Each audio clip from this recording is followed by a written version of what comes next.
Welcome to this webinar. I'm Krista Rubin, a nurse practitioner at Massachusetts General Hospital in Boston. I work with both melanoma and non-melanoma skin cancers. I am your host for the Skin Cancer in You webinar series. With me today is Dr. Savina Puglisi. She's a clinical associate professor in dermatology at Stanford University. Today's webinar is the first of two parts addressing early detection of skin cancer. While this webinar will focus on the rationale for early detection and what the different skin cancers look like, the second part will show you how to perform a skin exam. Other webinars in the series will address prevention of skin cancer and strategies to address the side effects of treatments of certain skin cancer therapies. So welcome, Dr. Puglisi. We are going to talk today about the ways in which we can help people increase the awareness of skin cancer, talk about different skin cancers, determine who's at risk for skin cancers, and we really want to empower individuals to be able to detect skin cancer early. And we're going to try to use some pictures to show some examples so that people can recognize any spots that may be concerning. So I'm thrilled to have you here today to talk to me about skin cancer. And so I think what's helpful is to talk about, like, why do we need to practice early detection? Talk a little bit about, if you will, skin cancer diagnosis in the United States. Krista, thank you so much for having me here today. It's such a pleasure to be here talking to you today about skin cancer detection. I am a dermatologist at Stanford. I specialize in oncodermatology and skin cancers, including basal cell cancer and squamous cell cancer. And often what my patients will say to me is that they hear a lot about melanoma and perhaps not so much about basal cell and squamous cell, even though those are some of the more common skin cancers that we see. Approximately 4 million patients are diagnosed with basal cell cancer every year, and 1 to 2 million squamous cell skin cancer diagnoses are made. And that compares to about 95,000 melanoma diagnoses per year. So as you can tell, there are many more diagnoses of basal cell cancer and squamous cell skin cancers made each year as opposed to melanoma. Early detection is important to answer your question because the sooner we can detect basal cell cancer and squamous cell skin cancer, the easier they are to treat with the less long-term side effects. So let's talk a little bit about who is at greatest risk for developing skin cancers. I mean, you think about, or what you hear about, and certainly what I see in my practice are people with lighter skin. But lighter skin can't just be the only risk factor. So could you just comment a little bit about, the more common risk factors and maybe even educate us about some risk factors that many people are not familiar with? Of course. So when we think about risk factors for skin cancer, such as basal cell cancer and squamous cell cancer, some of the things that come up are what you alluded to, which is individual characteristics. So those are things such as lighter skin, which puts you more at risk for deleterious effects of UV radiation. Sun exposure. So when we think about basal cell cancer, we're thinking primarily of intermittent sun exposure, for example, sunburns through the years. When we think about squamous cell skin cancer, it is mostly that chronic UV exposure throughout life. Along with that comes, what is your propensity to be outdoors? Do you work outdoors? Do you have a lot of hobbies? Do you ski? Do you surf? That could also be related to regional differences. Is there sun all the time where you live? Are you closer to the equator? Is there a higher UV index? All of those factors will impact what your risk is for developing basal cell cancer and squamous cell cancer. Now, there are also some factors related to other medical conditions. So there are some medications that can make you more sensitive to obtaining a sunburn. And if you are on one of those medications, you will be at higher risk for skin cancer. Other conditions would be, let's say you had a condition where you required a transplant, such as a lung transplant or a heart transplant, kidney transplant, liver transplant. Solid organ transplantation has been shown to significantly increase the risk of developing squamous cell cancer and basal cell cancer, as well as some increased risk of developing melanoma. Family history plays a huge role. Sometimes there are some factors more intrinsic to things people do as a family. So again, where they live and what their hobbies are. And other times it can be more of a genetic propensity to develop basal cell cancer and squamous cell cancer. And there are also certain syndromes where there is also an increased risk of developing basal cell cancer or squamous cell cancer. Those are some of the major risk factors that we see when we think about who might be most likely to develop one of these non-melanoma skin cancers. Yeah, so you mentioned UV quite a bit, and what you mean is ultraviolet. And so ultraviolet light we can get from different sources, but primarily what we understand is that the sun is our greatest risk of UV exposure. What are some other ways people can be exposed to UV? Yeah, that's a really great question. So certainly, sun, the natural UV exposure, indoor tanning is another way that people can be exposed to ultraviolet radiation. We do know there is a significant risk of developing skin cancers with any type of indoor tanning. And then the other thing that we can think about is certain manicure and pedicure procedures where there is exposure to the nails of UV radiation can also increase the risk of developing squamous cell cancer and other skin cancers in the nail or around the skin of the nails. Yeah, that's helpful with all of these manicure stores popping up. It's something that we need to think about.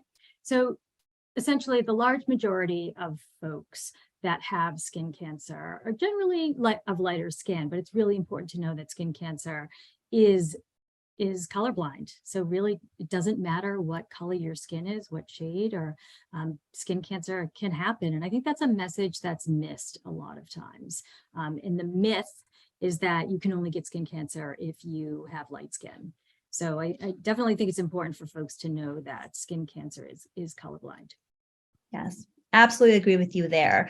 Yes, it is. If you have lighter skin, you are more at risk. However, any patient can be at risk regardless of their skin type for developing basal cell cancer and squamous cell cancer. About what are the signs and symptoms to look out for that may indicate that somebody has a skin cancer?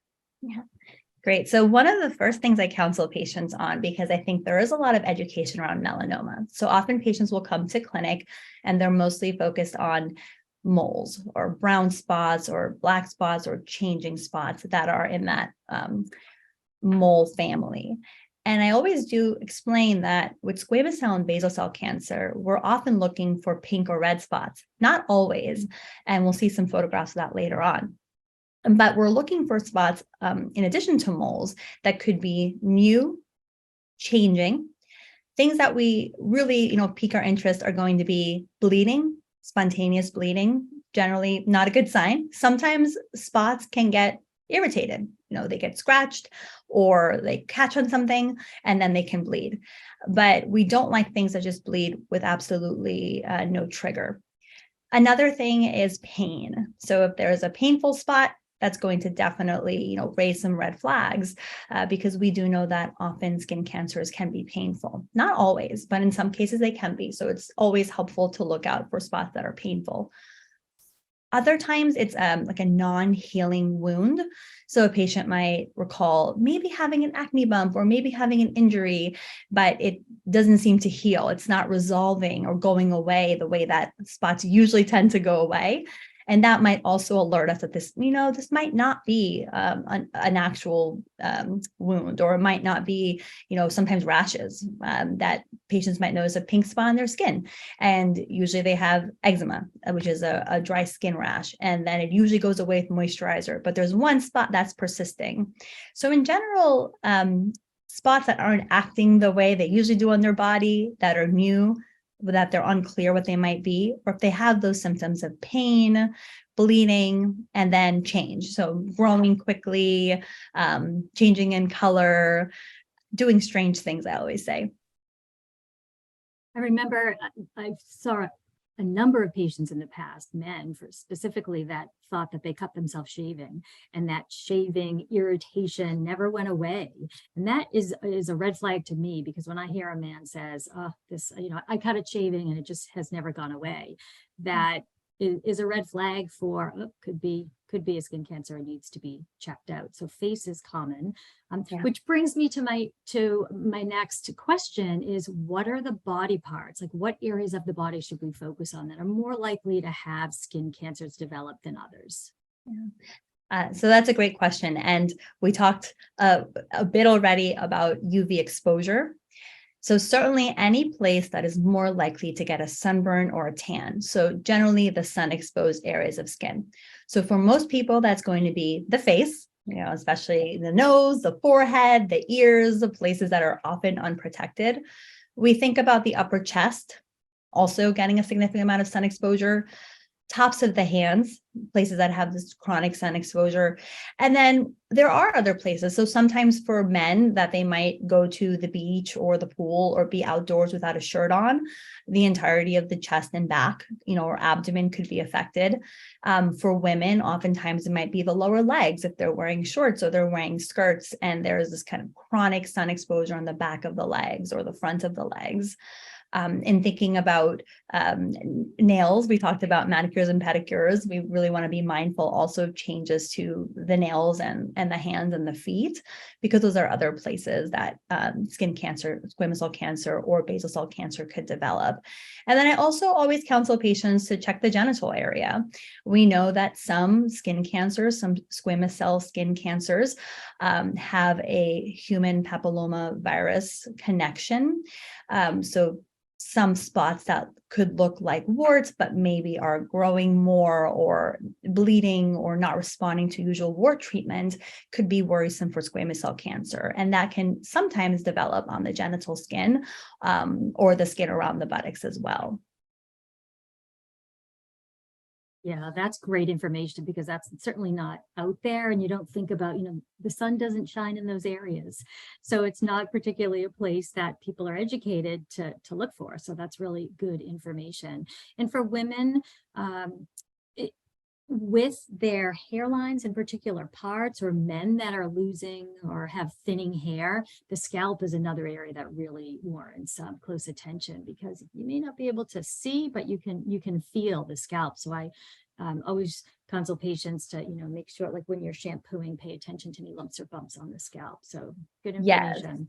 I'm so happy that you mentioned that, because certainly the scalp with parts, the hair part or with hair loss is a place that gets sun all the time. So very important to check the scalp as well. And you're right, it's challenging because you can't see it. So often you're relying on touch. So if there's pain there, it looks like there's a lot of, or feels like there's a lot of scale there. But yeah, really important point to make sure you're checking the scalp. So location is important. Location. Tips of the ears. So I always struggle with giving good advice to men who don't love to feel sticky. So sometimes are less likely to wear sunscreen. So they'll tell me that they wear a baseball hat. And that honestly doesn't really protect the back of the neck and the tips of the ears. So could you just comment on maybe where you're more likely to find a basal cell versus a squamous cell on the head and neck, or does it not matter? Is either more likely to be located in those areas? So I think that both of them can be located in those areas. And to your point about how to protect the skin, you're right. It is very hard to put sunscreen on, I think, for a lot of patients, my male patients and my female patients, but my male patients who really aren't used to putting a lot of creams and other lotions on might have more challenge with that. So I always do say, if it's too hard or just not within, you just know you're not going to put on sunscreen in certain areas, making sure you're wearing, a wide brim hat, something that's going to cover your ears as well. But then any place that doesn't have clothing or hat protection is going to probably need some kind of sunscreen if you don't want to develop skin cancer there. So when you're in clinic, how do you educate your patients about what to look for? Like how do you describe what a quote unquote typical basal cell skin cancer would look like, or a typical squamous cell skin cancer? I mean, they can look like anything, but in general, how do you provide education for your patients? Classically, when we think about a textbook basal cell cancer, we're thinking about a shiny pink bump. And it's helpful if it has a lot of blood vessels in it and it bleeds. That's going to be, sort of textbook basal cell cancer. There are different variants of basal cell cancer. Now that I reviewed the textbook presentation of basal cell cancer, I think it would be helpful to look at some images of what basal cell cancer can look like. So this is a photo of some superficial basal cell cancers. You can see that they're pink and scaly primarily, and sometimes even look like scratches on the skin. So if you look at the top right hand and the middle image here, they both look almost like scratch skin, little pink, red, scaly spots on the skin. Superficial basal cell cancer, which is just what it sounds like. It's basal cell cancer confined to the very top layer of the skin. So it has not invaded deeper into the skin yet. They can sometimes be what we call pigmented or have color in them, usually a purple or a blue color. And this is sometimes the way that we see basal cell cancer present in patients who have skin of color. Sometimes basal cell cancers, alluding to what we talked about earlier, the fact that some of these skin cancers can bleed spontaneously, they can sometimes have, be missing the roof or be missing the top of the skin cancer. And they can look like an ulcer on the skin and they can bleed.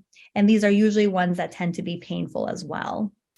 The nodular basal cell cancers are more, they are dome shaped, but they have that classic shiny or what we call pearly appearance that we associate with more the textbook basal cell cancer.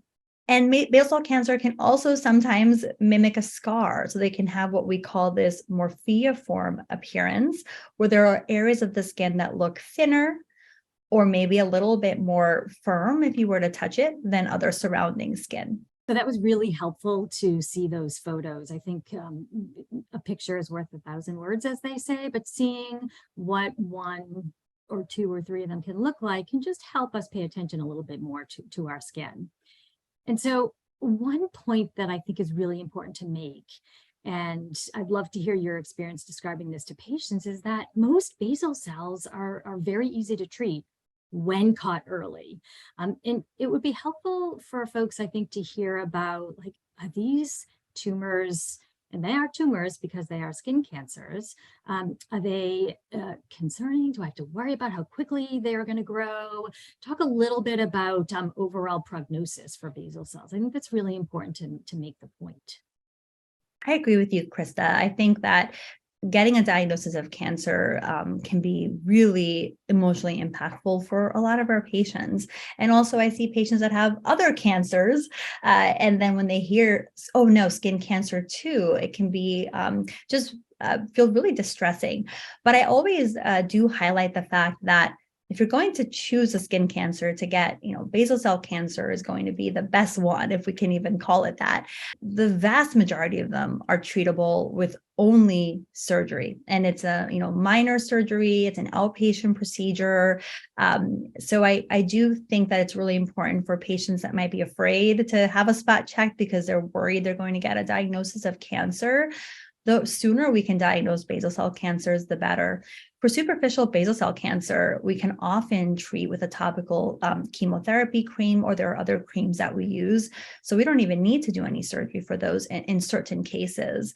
And again, for early basal cell, which is the majority of basal cells that we diagnose, the treatment is a fairly straightforward procedure, either a surgical excision or a surgical procedure called Mohs, micrographic surgery. And the times that basal cell cancers can become much larger or be more problematic to treat are usually patients that either have a genetic syndrome where they're likely to make many of them and many more aggressive ones, or times where there's been a lesion that has grown for many, many years without being addressed or treated, sometimes because patients didn't know what they were. It could look like a really large ulcer. So I just really want to reassure patients that it's important to have these basal cells diagnosed early. And also when you receive a diagnosis, if you receive a diagnosis, to understand it's an incredibly common skin cancer and there's incredibly effective treatment for it. And Krista, I'd be so curious to hear how you counsel your patients on this point. Well, what you said is important, and we counsel similarly. I've had many patients freak out when they get a diagnosis of skin cancer. And it's, the majority of these are curable and treatable, but we really want to have that message loud and clear that you have to know your skin to know what's normal before you can find something abnormal. So skin checks are so, so important. And that it can be sometimes difficult to get in to see a dermatologist. So if you are armed with the information that this is new, this is changing, like this is concerning, it's helpful to be able to advocate for yourself and say, this wasn't here 6 months ago, or, oh, I've had this my whole life and it hasn't really changed. So we want individuals to be able to feel comfortable knowing what's normal and what's not, and then to be able to either see your primary care to show it, because a lot of times you have to see your primary care first before you're referred to dermatology, and sometimes it can take a long time. But if you know what's abnormal, is what I tell my patients, then you can really advocate for yourself, and that's incredibly, incredibly important. And listen to your gut. I think that's really important, particularly for women who sometimes are a little bit more in tune with their bodies. Don't want to insult any males, but often it's the women that will identify things on themselves in a partner. So I want to just jump in and talk a little bit about squamous cell skin cancer in particular, and perhaps you could just describe that in a little bit more detail. And are there individuals that are more at risk for a squamous cell versus a basal cell? That's always helpful to hear. Yeah, absolutely. So to answer the question about risk factors for squamous cell cancer, I think some of the distinctions I would make would be that I briefly touched on human papillomaviruses and warts and an increased risk of squamous cell cancer. So that would be one distinction between basal cell and squamous cell cancer. Patients who also are immunosuppressed for whatever reason, meaning that their immune system is not functioning at full capacity, often due to medications, but sometimes can be due to other chronic conditions. So the example I gave earlier was if a patient had had a solid organ transplant, and often patients who do are on medications that suppress your immune system, those patients are much more likely to develop squamous cell cancer. Yes, they can also develop more basal cell cancer, but the ratio is flipped. So for the general population, basal cell is the most common kind of skin cancer. And for the transplant population, it's going to be squamous cell cancer. And then I guess the other thing I would add would be that smoking can cause squamous cell cancer in certain areas. Primarily, we think of the lips or in the mouth as well. And when we think about what squamous cell cancers look like, it has some similarities to basal cell cancers, actually. So some lesions, early squamous cell skin cancer, can have a pink and scaly appearance. And I talked briefly about squamous cell skin cancer developing around the lips, and that can look like a non-healing sore. So some patients might have an outbreak of herpes and then feel like it never went away, or they might burn their lip and feel like it didn't resolve, or they might just notice a non-healing wound or a crusted open area of skin on their lips. We talked a little bit about squamous cell skin cancer developing in the nails, and that could look like a wart or just a growth under the nail with lifting of the nail. Sometimes you might lose some of the actual nail plate. And then the other thing you'll see on the slide is around the anal rim, you can see these what look like warty growths. And that could be another way that squamous cell skin cancer can present. And patients might not see that, but they might feel there's something new in that area. We talked about pigmented basal cell cancer looking a little bit darker, blue or purple. And sometimes squamous cell skin cancer in patients of color can have a more brown or pigmented look to it. And other times it can look like a pink or purple scaly spot, like was shown earlier. One other point to make is that there can be precursor lesions or pre-skin cancers, and those are called actinic keratoses, Can you talk a little bit about that? What is the likelihood of having those? How do you find them? Because many of them don't have any color. So I'd love to hear how you counsel your patients about pre-skin cancers. Yes, that is a really great question. Actinokeratoses can often look like mini squamous cell skin cancers. So what does that mean? So usually what patients might feel is a rough or dry texture to their skin in certain areas, usually sun-exposed areas. So that would be, the forehead, the tops of the ears. We talked about the scalp earlier, the part or an area where you have thinning hair, the tops of the hands. So they can feel like small irritations on the skin. And what they are is we consider them to be precursor lesions to squamous cell skin cancer. And sometimes we call them precancers. That can be a very scary name because patients think, oh my gosh, are these all going to become squamous cell skin cancer? And the good news is that they actually do not all become squamous cell skin cancer. Actually, a minority of them can become squamous cell skin cancer, but they're a marker of increased risk of squamous cell skin cancer because they are a sign of this chronic UV exposure that has mutated the skin to where it is growing like this in this kind of rough, dry way. So I usually tell patients what you're going to feel is going to be, dryness, grittiness, roughness. And it's going to be in sun-exposed areas. And sometimes you'll see it. So patients might say, oh, I've had this rash that's not going away on this side of my face or the tops of my hands. And when we see those, we like to generally, treat them, counsel on sun protection and reducing sun exposure, and monitor them really closely to make sure that they're not growing in size, they're not developing those symptoms we talked about earlier, such as bleeding, such as pain, and rapid growth. And I would say that the take-home message here would be is if you've been told or you have a number of these pre-skin cancers, then self-exam is more important, as well as dermatologic follow-up, because there is a greater risk of developing a squamous cell. So for folks that have been diagnosed previously with a basal cell or a squamous cell or an actinic, it's really important to continue to check your skin together with your dermatology provider. I think that's important. And Yes. then can you comment on this one other type of skin cancer known as Merkel cell carcinoma or Merkel cell skin cancer? I've been seeing a lot more patients with Merkel cell, but it still is a very rare cancer. And I'd love to hear your take on this and what your experience has been as well.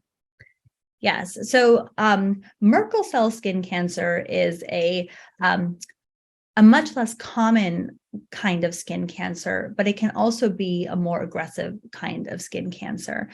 And it can sometimes look like very different things on the skin. So we might see a dome-shaped growth. It can be red, like what is pictured here. It can be purple, it can be pink, and it can sometimes be under the skin. So it can feel like a bump under the skin. And that can sometimes be very difficult to diagnose. So I think Merkel cell cancers, I would also mention they are also likely to develop in areas of a lot of UV exposure. So the most common areas that we see them are on the head and neck region. So in terms of locations and risk factors, very similar to what we might see with squamous cell cancer and basal cell cancer. But I think it's very hard to, at home, distinguish between a Merkel cell cancer and another type of skin cancer. But what I really want patients to take home from knowing about this is that sometimes there are some skin cancers that we really do want to detect much earlier, and this would be one of them. So again, if you're noticing a spot that is having some funny features, it is this raised red bump that you've never seen before, or a discolored bump under the skin, just bringing attention to that and mentioning to your primary care doctor or making a dermatology appointment when able to have it checked. Yeah, that's important. We don't expect people to be able to self-diagnose if they have a skin cancer, but what's more important is that they know that something is new or abnormal, and then they can seek attention with their primary care, who, ultimately, hopefully will refer to dermatology, because it is challenging to get into dermatology, but we definitely want the right diagnosis. So that's really important. And then lastly, of course, there's melanoma, which has much more attention, gains much more awareness. But the non-melanoma skin cancers are more common. And so I think they warrant more attention as well, but we tend to hear more about melanomas. Do you have any final thoughts about melanoma specifically? Yeah, I mean, I think you summed it up very nicely in the sense that melanoma is a skin cancer that we hear a lot about, and for good reason, because when they become invasive, and sometimes they can grow rapidly, they can metastasize or go to other areas within the body, other organs like the lung and the brain. So often the treatment is more than just surgery. And that, I will just mention, is true also for certain types of squamous cell skin cancer. The vast majority, what we talked about, early detection with squamous cell skin cancer, the vast majority are removed surgically. But for certain higher risk patients, they can sometimes also spread to other areas of the body. So in addition, I always counsel my patients, I guess a take-home point for me is, in addition to looking for those changing brown spots, also being aware of these pink and red, scaly, or kind of shiny or non-healing wounds or open areas, and just recognizing that there are more than one type of skin cancer. That's definitely important. And are there any special circumstances that we may see skin cancers arising, or any unique situations that you think is important to talk about? Yeah, I think we touched a little bit on scars. So I might also mention, burns kind of in that category. And you can see here a skin cancer developing within an area of scar. So if there is an area of scar that has healed completely, and then you notice some scale discoloration within that scar, that would be, cause for concern. In the same way, if there has been a burn before on the skin. And just to bring home the point of wounds again, if there is a wound that isn't really healing with the usual treatment, even though wounds can take a very long time to heal, especially on the lower legs and feet, sometimes we do need to sample some of the skin to make sure there's no squamous cell skin cancer or basal cell skin cancer within that wound. Yeah, great information. Okay, so bottom line, we all need to keep an eye on our skin. There are individuals who are going to be at greater risk for skin cancers. And if somebody has been diagnosed with a skin cancer, it's ideal to follow with a dermatologist for regular ongoing skin exams, because we know people who are at risk for melanoma include those who've been diagnosed with a melanoma, but that's also true of other skin cancers as well. So we know that there's damage to the skin. So it's important to follow with dermatology. And the other important take-home message is that most skin cancers are curable, and it's important to advocate for yourself, empower yourself to get to the right provider for a diagnosis. And, our skin is our greatest organ, so we don't want to forget that. Well, Dr. Silvina Puglisi, it's been great having you today. I appreciate all of your insight, comments. Do you have any final thoughts you want to add? No, thank you. I think you did an amazing job of summarizing it. And thanks for your time today, Krista. Well, our next webinar will be on how to perform a skin self-exam. So tune in.